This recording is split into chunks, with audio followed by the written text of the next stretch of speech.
সারা বাংলাদেশের সবচাইতে বড় আলেম, পুরো উপমহাদেশের সবচেয়ে বড় আলেম, সারা পৃথিবীর ভিতরে বর্তমানে সবচেয়ে বড় আলেম জানেন নাকি কে? যে যারে চেনেন সে তারে কেনেন। আমরা যারা ভালো ওয়াজ করতে পারি, আপনারা মনে করেন যে সবচেয়ে ভালো ওয়াজ করে যে হুজুর, ওই হুজুর মনে হয় সবচেয়ে বড় হুজুর। সারা পৃথিবীতে সবচেয়ে বড় আলেম মুহাদ্দিস বর্তমানে কোন জায়গা বাড়ি জানেন? আমার বাংলাদেশে। কোন আলহামদুলিল্লাহ। হাদিসের সবচেয়ে বড় আলেম, দেখলে বুঝবেন না একটু একটা মানুষ, নাম হযরতুল আল্লাম আব্দুল মালিক দামাত বরকাতুহুল আলিয়া। সৌদি আরবের রিয়াদে আমাদের হানাফি মাযহাবের সবচেয়ে বড় আলেম কিছুদিন আগে মারা গেছেন, হযরত শেখ আবুল ফাতা আবু গুদ্দা ওনার নাম।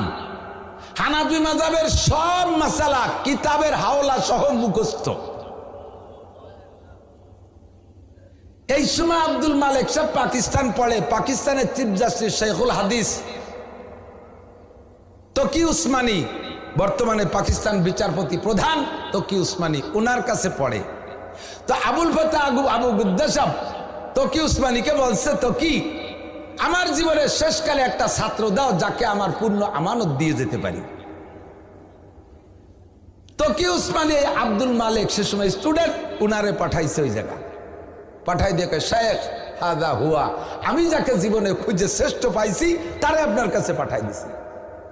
বাঙালি ছেলে, আমাদের বাংলাদেশি একেবারে একটু। উনাকে এই আবুল ফাতা আবু গুদ্দা সাহেব পাইয়া কিছুদিন পড়ানোর পরে তকি উসমানী পাকিস্তানের চিফ জাস্টিসকে লিখে পাঠাইছে, ফোনে জানাইছে যে আমি যেমন চাইছি তার চাইতে তুমি ভালো দেছো।